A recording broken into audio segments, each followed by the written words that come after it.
ce matin harnais, longe et balise. On devrait partir en début d'après-midi pour traverser le Gascogne. Ça nous annonce un petit peu d'air, notamment du nord-est, pardon, en milieu de nuit, vers 5 heures. Donc on anticipe tout ça. Les gilets, voilà, nous serons 4 pour traverser. Jean, hello, moi-même, et on récupère Philippe, un habitué, en début d'après-midi à Bénodet.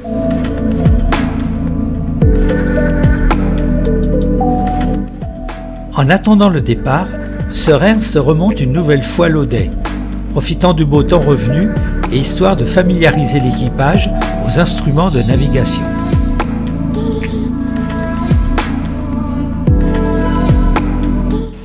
François, menu du midi. Menu du midi, devant le château, lunch with view, un avant-goût d'Espagne, œufs brouillés, chorizo, avec du paprika, ciboulette, voilà, les couleurs de l'Espagne. Viva España! Viva España! Alors Philippe, le retour? Ouais, le retour c'est reparti. Quand on a goûté, on peut plus s'en passer. François, première traversée. Alors? Eh bien, très heureux, très content.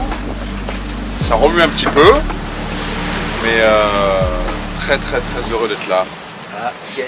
Temps à grain, temps très instable au début de traversée.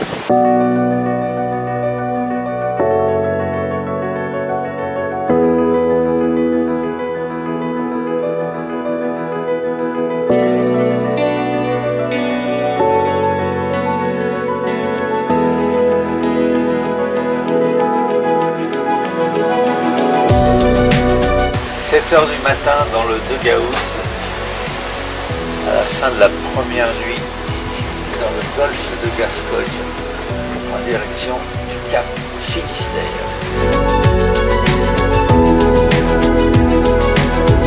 La belle vie, Philippe. C'est la belle vie. Regarde les recettes de cuisine. Attends, il y a tout à découvrir là-dedans.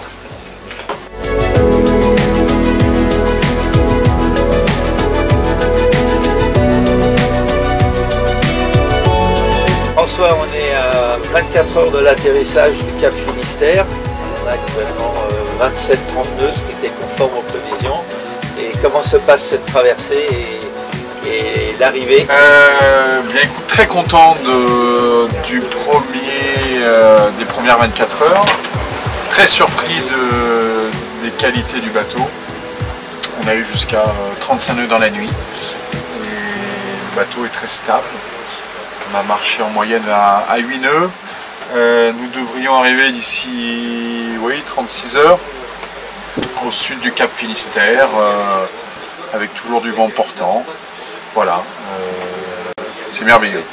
Merci François.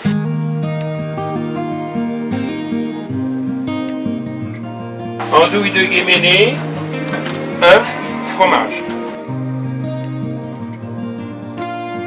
Regarde comme c'est beau. Et comme c'est bon. Lever de soleil au Cap Finistère.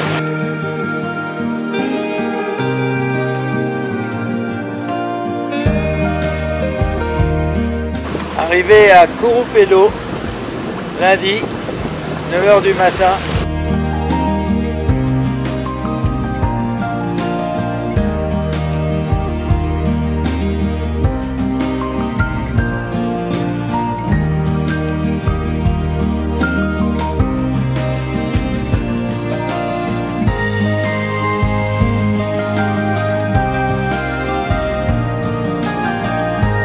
Brunch à Corcovado, c'est ça?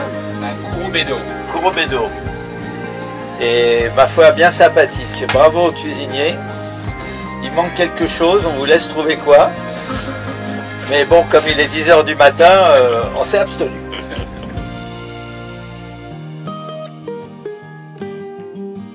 Profitant d'un temps magnifique et sous les conseils de Jean, Sir Ernst part à la découverte de cette côte magnifique qui n'est pas sans rappeler la Bretagne.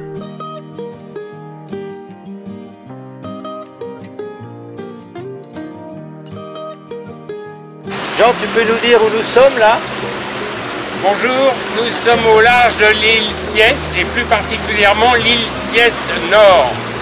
Et dans un quart d'heure, on passera entre l'île Sieste Nord et l'île Sieste Sud, direction Bayona de Vigo.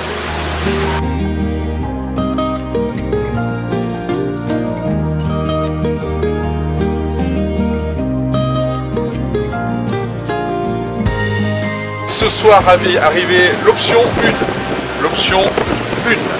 Ce soir, Bayona de Vigo. Nuit à Bayona, si tout se passe bien, pour l'équipage. Demain, départ en tout début d'après-midi pour Peniche. Nous arriverons donc mercredi à Peniche, navigation de nuit. Relâche à Peniche et que nous quitterons Peniche, très bel endroit, légèrement au sud de Nazaré, que tout le monde connaît. Bon, c'est bien beau tout ça, mais au niveau de l'apéro, qu'est-ce qu'on boit ce soir? Option 1, c'est quoi l'option 1? C'est quoi l'option 1 apéro? Option 1, si les bières n'ont pas été oubliées hein, dans l'équipée bâbord au chaud près du moteur, au lieu d'être au frais dans le frigo, ça sera une petite bière. Encore faut-il que les consignes soient bien respectées.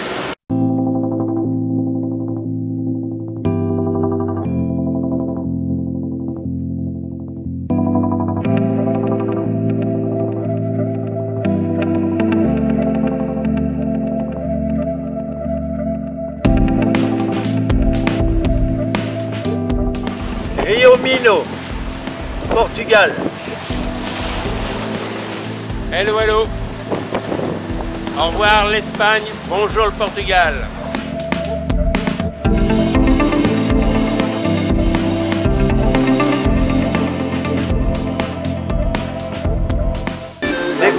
C'est quoi cette boîte de nuit en plein air là? La boîte de nuit ambulante entre l'Espagne et le Portugal.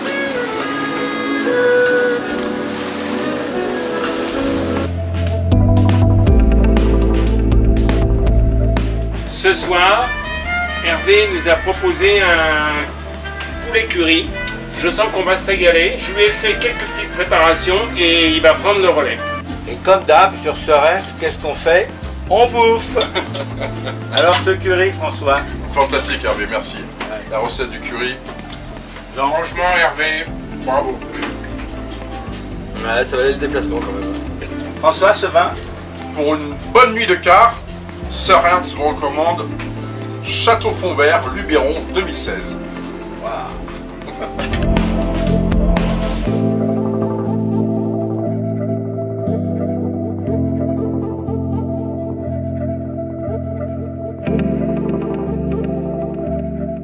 Sir Ernst arrive près de l'archipel des Berlingas, réputé pour la chasse sous-marine. Peniche n'est pas loin et il y a trop de monde au mouillage à notre goût. Nous jetons juste un coup d'œil au fort Saint-Jean-Baptiste, édifié en 1651 sur les ruines d'un monastère afin d'empêcher l'occupation de l'île par les corsaires d'Afrique du Nord ou les puissances ennemies. En 1666, sa garnison de 20 hommes résista 2 jours durant au bombardement d'une escadre du royaume d'Espagne. 500 Espagnols trouvèrent la mort. Seul un Portugais périt, 4 autres furent blessés. À court de vivres et de munitions, ils furent cependant contraints de capituler.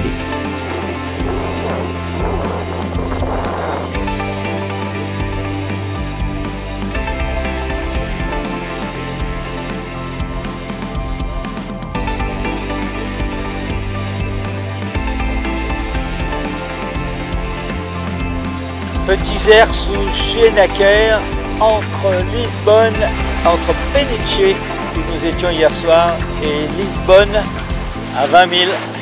Tout va bien. Philippe, on vient d'envoyer le Schenaker et toi tu fais mumus dehors. Ouais, je me prépare une petite tisane là, avec du jeu de fermeture éclair. Et bah, ça se présente bien quand même, ça va être assez goûtu, hein, parce que les fermetures sont bien bloquées. Mais on va arriver quand même à les sortir de là, j'espère. Super.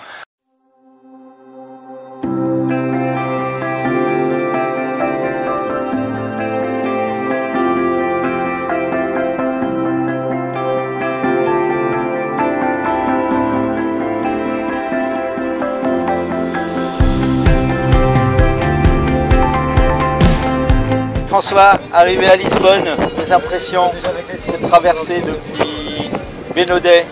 Depuis une semaine, non? C'est ça? Bah écoute, remarquable, fantastique.